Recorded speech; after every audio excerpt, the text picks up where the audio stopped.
Hello friends, तो आज मैं आपके लिए HP टेट नॉन मेडिकल 2024 की जनरल अवेयरेंस की आंसर सीरीज़ लेके आई हूँ। तो हमारा फर्स्ट क्वेश्चन है, G20 देशों का 18वां शिखर सम्मेलन नई दिल्ली में कब आयोजित हुआ?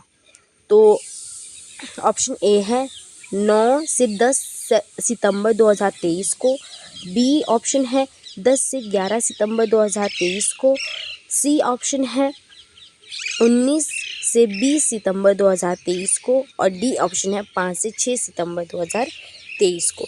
तो इसका राइट आंसर रहेगा 10 से 11 सितंबर 2023 को। दिल्ली में क्या है, शिखर G20 देशों का 18वां शिखर सम्मेलन हुआ, जो कि भारत ने सबसे पहले इसकी मेज़बानी की, पहली बार इसकी मेज़बानी की है। हमारा दूसरा क्वेश्चन है, संविधान में उद्देश्य प्रस्ताव कब प्रस्तुत किया गया? ऑप्शन ए है 13 दिसंबर 1946 को, ऑप्शन बी है 9 दिसंबर 1946 को, ऑप्शन सी है 11 दिसंबर 1946 को और ऑप्शन डी है 13 दिसंबर 1946 को। तो इसका राइट आंसर रहेगा 13 दिसंबर 1946 को उद्देश्य प्रस्ताव संविधान सभा में प्रस्तुत किया था, जो किसने किया था? जवाहरलाल नेहरू जी के द्वारा ये प्रस्ताव पारित किया था, जिसे बाद में की संविधान की उद्देशिका भी कहा गया। प्रस्तावना, जिसे संविधान की उद्देशिका यानी कि प्रस्तावना को संविधान की उद्देशिका भी कहा जाता है, तो इसे बाद में उस नाम से जाना गया। तो हमारा अगला क्वेश्चन आता है, यंग इटली संगठन का संस्थापक कौन था? जो यंग इटली है उसका संस्थापक कौन था? Option A Mazzini, option B Garibaldi, option C बर्न और ऑप्शन डी नेपोलियन। तो इसका राइट आंसर रहेगा option A Mazzini. Young Italy की स्थापना की गई थी 1831 में। कब की गई थी? 1831 में। ये भी आपको याद रखना है। अगला क्वेश्चन है, भारत की कितनी भाषाओं को भारतीय संविधान की 8वीं अनुसूची में रखा गया? ऑप्शन ए 8 भाषाओं को, ऑप्शन बी 12 भाषाओं को, ऑप्शन सी 22 भाषाओं को और ऑप्शन डी 26 भाषाओं को। तो इसका राइट आंसर रहेगा ऑप्शन सी 22 भाषाओं को भारतीय संविधान की कौन सी अनुसूची में? 8वीं अनुसूची में रखा गया। ये भी आपको याद रखना है। भारतीय संविधान में कुल कितनी अनुसूचियाँ? कुल अनुसूचियाँ हमारे पास कितनी? 12। ओके। और जिसमें कि भारतीय संविधान में जब संविधान बनकर तैयार हुआ था, उस समय भारतीय संविधान में कितनी भाषाओं को दर्जा था? तो उस समय भारतीय संविधान में भाषाओं को दर्जा था 14 भाषाओं को। कितनी भाषाओं को? 14 भाषाओं को। ये भी आपको याद रखना है। वर्तमान समय में कितनी भाषाओं को है? 22 भाषाओं को। जब संविधान बना उसमें कितनी भाषाओं को दर्जा था? 14 भाषाओं को। ये भी आपको याद रखना है। अगले क्वेश्चन की तरफ चलते हैं, भाई दो ना पाई दो आंदोलन किस राष्ट्रीय आंदोलन का विस्तार था? ऑप्शन ए असहयोग आंदोलन, ऑप्शन बी स्वदेशी आंदोलन, ऑप्शन सी भारत छोड़ो आंदोलन और ऑप्शन डी सविनय अवज्ञा आंदोलन। तो इसका राइट आंसर रहेगा ऑप्शन डी सविनय अवज्ञा आंदोलन। सविनय अवज्ञा आंदोलन कब शुरू हुआ? तो ये भी आपको याद रखना है। ये हुआ 1930 में। कब शुरू हुआ? 1930 में। और असहयोग आंदोलन कब शुरू हुआ है? असहयोग आंदोलन शुरू हुआ है 1 अगस्त 1920 को। 1 अगस्त 1920 को। और स्वदेशी आंदोलन कब शुरू हो गया है? 1942 को। और भारत छोड़ो आंदोलन कब शुरू हुआ है? ये हुआ है 8 भारत छोड़ो आंदोलन शुरू हुआ है हमारे पास 8 अगस्त 1942 को। तो फ्रेंड्स, अगली क्वेश्चन की तरफ चलते हैं। रावी नदी का वैदिक नाम क्या है? Option A Vipasha, option B Parushni, option C Chandrabhaga और ऑप्शन डी उपरोक्त में से कहीं कोई नहीं। तो इसका राइट आंसर रहेगा पुरुषनी। क्या रहेगा? पुरुषनी। नदियों के वैदिक नाम तथा संस्कृत नाम दोनों ही याद रखने हैं। तो रावी नदी का वैदिक नाम क्या है? पुरुषनी है, और इसका संस्कृत नाम है इरावती। क्या है? इरावती। ये भी आपको याद रखना है। ऑप्शन ए की बात कर लेते हैं। ऑप्शन ए विपाशा, ये किसका संस्कृत नाम है? ये है हमारे पास व्यास नदी का, जो कि कहाँ से निकलती है? कुल्लू के रोहतांग दर्रे से। व्यास नदी का जो वैदिक नाम है वो है अर्जकिया। क्या है? अर्जकिया। ये भी आपको याद रखना है।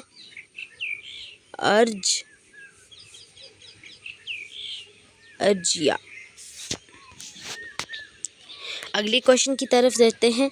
शिगड़ी ग्लेशियर हिमाचल प्रदेश के किस जिले में स्थित है? Option A Lahaul Spiti, option B Chamba, option C Kinnaur और ऑप्शन डी कुल्लू। तो इसका राइट आंसर रहेगा ऑप्शन ए लाहौल स्पीति में। जो ज़्यादातर ग्लेशियर आपको मिलेंगे वो मिलेंगे लाहौल स्पीति और किन्नौर में देखने को। अगले क्वेश्चन की तरफ चलते हैं। बाबा काशी राम को पहाड़ दा बुलबुल कहकर किसने संबोधित किया? Option A Jawaharlal Nehru, option B Mahatma Gandhi, option C Sarojini Naidu और ऑप्शन डी रविंद्रनाथ टैगोर। इसका राइट आंसर रहेगा ऑप्शन सी सरोजनी नायडू। और जवाहरलाल नेहरू ने क्या कहा था इनको? पहाड़ी बाबा काशीराम कहकर, पहाड़ी गांधी कहकर पुकारा था। सॉरी, क्या कहकर पुकारा था? पहाड़ी गांधी। ये भी आपको याद रखना है कि पहाड़ी गांधी किसने कहा था इनको? जवाहरलाल नेहरू ने। और सरोजनी नायडू ने क्या कहा था? पहाड़ दा बुलबुल। ओके, अगले क्वेश्चन की तरफ चलते हैं। निम्नलिखित में से कौन सी संयुक्त राष्ट्र संघ की आधिकारिक भाषा नहीं है? यूएनओ किसकी?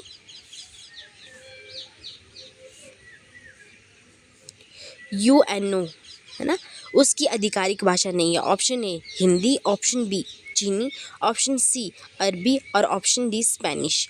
तो इसका राइट आंसर रहेगा ऑप्शन ए। हमारी जो हिंदी भाषा है उसको यूएनओ की आधिकारिक भाषा का दर्जा नहीं है। बाकी जो ये तीनों भाषाएं हैं इनको आधिकारिक दर्जा है। सबसे ज़्यादा यूएनओ में प्रयोग की जाती जो भाषा है वो है फ्रेंच। क्या है? फ्रेंच। ये भी आपको याद रखना है। अगले क्वेश्चन की तरफ चलते हैं। राष्ट्रीय सेवा योजना एनएसएस का आदर्श वाक्य क्या है? ऑप्शन ए आप नहीं पर मैं परंतु मैं, बी पहले आप, सी पहले देश और डी मैं नहीं परंतु आप। तो इसका राइट आंसर रहेगा नॉट मी बट यू, यानी मैं नहीं परंतु आप। Option D. और एनएसएस की स्थापना कब हुई है? ये भी आपको याद रखना है। एनएसएस की स्थापना हुई है 24 सितंबर 1969 को। ठीक है, ये भी आपको याद रखना है। ये भी इम्पोर्टेंट है कि एनएसएस की स्थापना कब हुई है? 24 सितंबर 1969 को। और आदर्श वाक्य क्या था? नॉट मी बट यू, मैं नहीं परंतु तुम। अगले क्वेश्चन की तरफ चलते हैं। विश्व व्यापार संगठन का मुख्यालय कहाँ है? Option A Washington, option B Geneva, option C New York और ऑप्शन डी लिस्बन। तो इसका राइट आंसर रहेगा ऑप्शन बी जनेवा में। जनेवा में बहुत से मुख्यालय है, जैसे कि WHO का, रेड क्रॉस का मुख्यालय, बहुत से मुख्यालय है। और वॉशिंगटन में कौन सा मुख्यालय? अंतर्राष्ट्रीय मुद्रा कोष। ये भी आपको याद रखना है। किसका? अंतर्राष्ट्रीय। ये भी पूछा जाता है, अंतर्राष्ट्रीय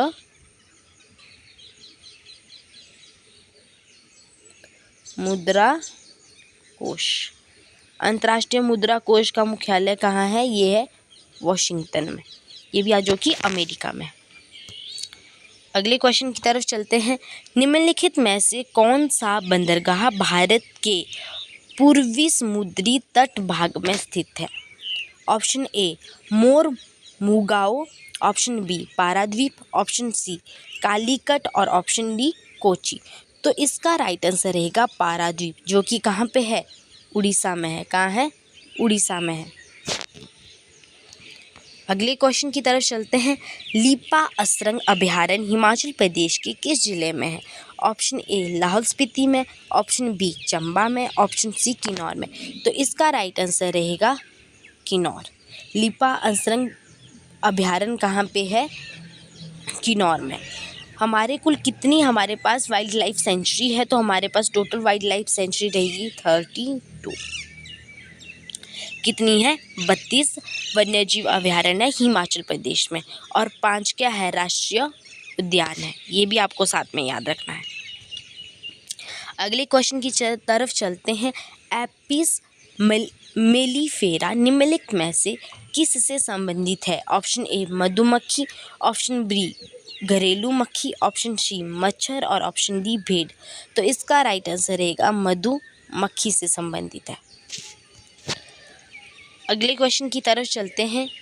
कांगड़ा और पंजाब के पहाड़ी क्षेत्रों को हिमाचल प्रदेश में कब विलय किया गया? ऑप्शन ए 15 अप्रैल 1948 को, ऑप्शन बी 15 जुलाई 1954 को, ऑप्शन सी 18 दिसंबर 1970 को, और ऑप्शन डी 1 नवंबर 1966 को। तो इसका राइट आंसर रहेगा 1 नवंबर 1966 को कांगड़ा और पंजाब के पहाड़ी क्षेत्रों को हिमाचल प्रदेश में विलय किया गया था। जब 1 नवंबर 1966 को और कौन सी घटना हुई? उस समय पंजाब अस्तित्व में आया था। कब? 1 नवंबर को कौन आया था? Punjab.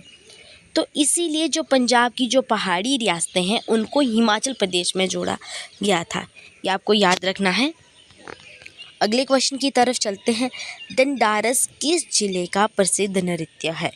Option A Chamba, option B Mandi, option C Kullu और ऑप्शन डी किन्नौर। इसका राइट आंसर रहेगा ऑप्शन ए चंबा का। चंबा के बहुत से प्रसिद्ध नृत्य है, जैसे कि खड़दुब्बी, छींछट, गोरडा।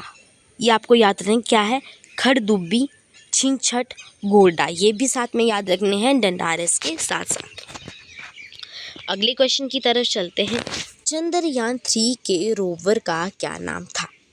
तो इसका राइट आंसर क्या होगा? Option A Vikram, option B Pragyan, option C Bharat और ऑप्शन डी भास्कर। तो इसका राइट आंसर रहेगा ऑप्शन बी प्रज्ञान। जो चंद्रयान 3 को कहाँ से लॉन्च किया गया था? इसको लॉन्च किया गया था, ये भी याद रखना है, श्रीहरिकोटा। कहाँ से? श्रीहरिकोटा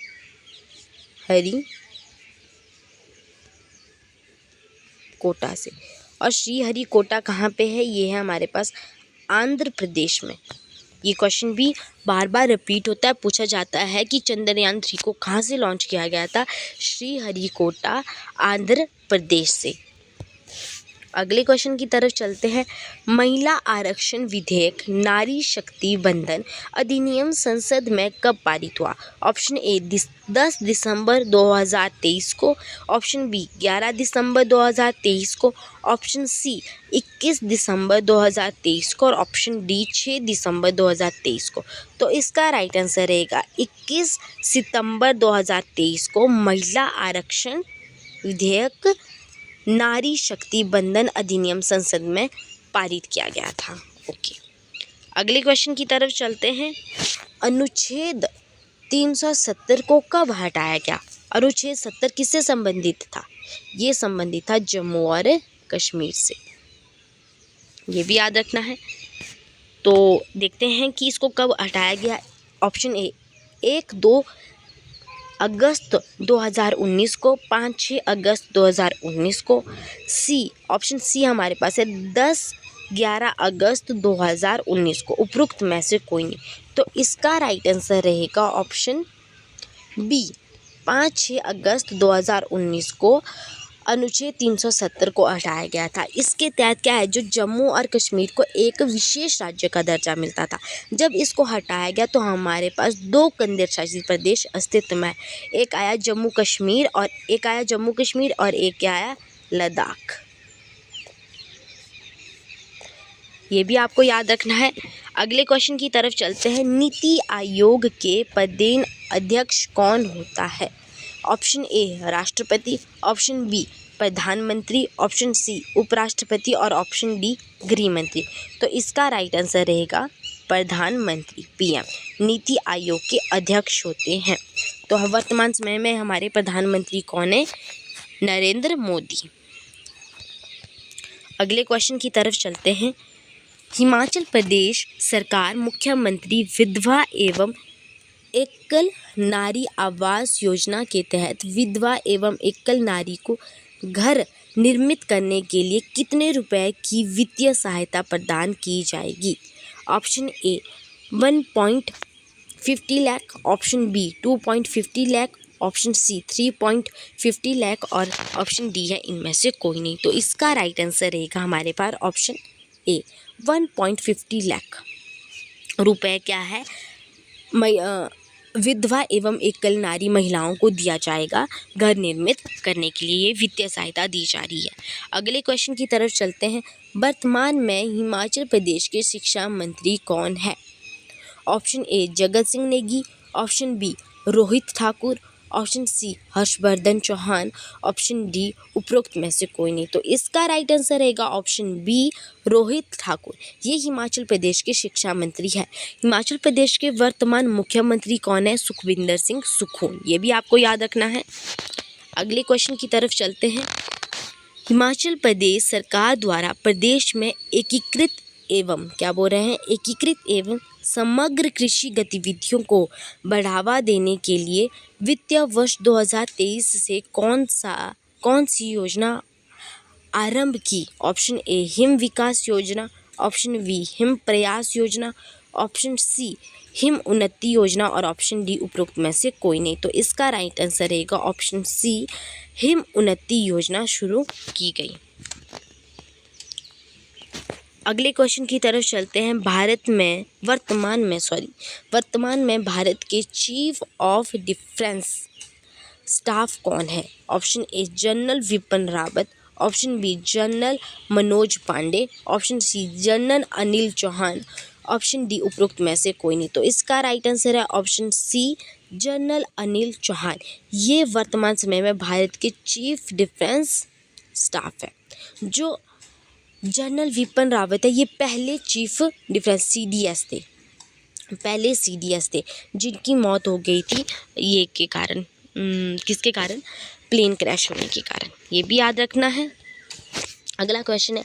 भारत का आदर्श वाक्य सत्यमेव जयते किस उपनिषद से लिया गया है?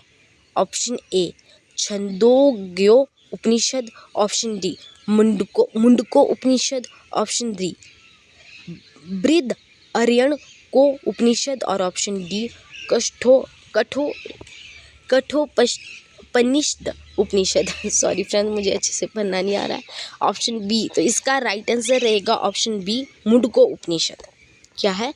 मुंडको उपनिषद। हमारे पास ये भी आपको याद रखना है कुल कितने उपनिषद है? कुल उपनिषद है 108, जिसमें कि जो 5वां उपनिषद है उससे लिया गया है, यानी मुंडको उपनिषद से लिया गया है सत्यमेव जयते।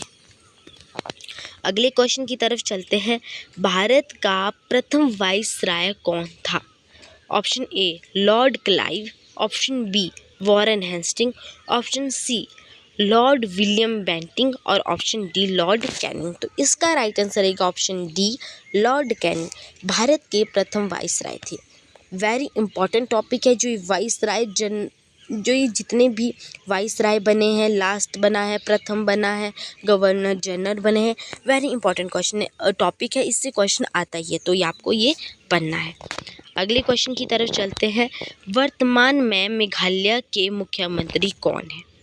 ए Mukul Sangma, B Conrad Sangma, option C P A. Sangma और ऑप्शन डी उपरोक्त में से कोई नहीं। तो इसका राइट आंसर रहेगा कॉनरैड संगमा। ये मेघालय के वर्तमान मुख्यमंत्री बने, जो कि कितने नंबर के? 12वें नंबर के मुख्यमंत्री बने मेघालय के। अगले क्वेश्चन की तरफ चलते हैं। यूरोपियन संघ की साझा मुद्रा क्या है? Common currency of European Union is. Option A yen, option B pound, option C euro और ऑप्शन डी रूबल। तो इसका राइट आंसर है यूरो। साथ साथ में हमको जो अदर ऑप्शन है इनका भी हम देखते हैं। जो रूबल कहाँ की मुद्रा है? ये है रूस की। येन कहाँ की है? ये है जापान की। पाउंड किसकी है? यूके की, यूनाइटेड किंगडम की। ये भी साथ में आपको याद रखना है। अगले क्वेश्चन की तरफ चलते हैं। भारत में प्राकृतिक आपदाओं का नोडल अधिकारी कौन होता है? ऑप्शन ए प्रधानमंत्री, ऑप्शन बी राष्ट्रपति, ऑप्शन सी सेना प्रमुख और ऑप्शन डी गृह मंत्रालय का केंद्रीय राहत आयुक्त। तो इसका राइट आंसर रहेगा ऑप्शन डी गृह मंत्रालय का केंद्रीय राहत आयुक्त भारत में प्राकृतिक आपदाओं का नोडल अधिकारी होता है। ये आपको याद रखना है। प्रधानमंत्री क्या था? नीति आयोग का अध्यक्ष था। ये भी साथ में याद रखना है, अभी हमने पढ़ा। और आज का लास्ट क्वेश्चन है, अंतर्राष्ट्रीय न्यायालय का मुख्यालय कहाँ है? अंतर्राष्ट्रीय न्यायालय का मुख्यालय कहाँ है? Option A New York, option B London, option C Hague और ऑप्शन डी पेरिस। इसका राइट आंसर रहेगा हेग। कहाँ पे अंतर्राष्ट्रीय न्यायालय का मुख्यालय? वो है हेग में। तो इसी तरह से फ्रेंड्स आज की वीडियो यहीं पे समाप्त होती है। वीडियो अच्छी लगी होगी तो लाइक, कमेंट और शेयर ज़रूर करें। Thank you students.